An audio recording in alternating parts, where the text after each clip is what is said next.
Hello everybody, welcome back to hardreset.info channel. In today's video, I'll show you guys how to easily enable or disable two-sided printing in your printer settings on the CANON i-SENSYS MF657Cdw.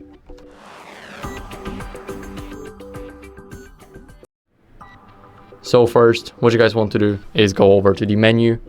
Now here, select the function settings and go to printer. Here in the printer settings, we will see the copies, not the copies, but the two-sided printing. It's right below the copies, and here we can enable it.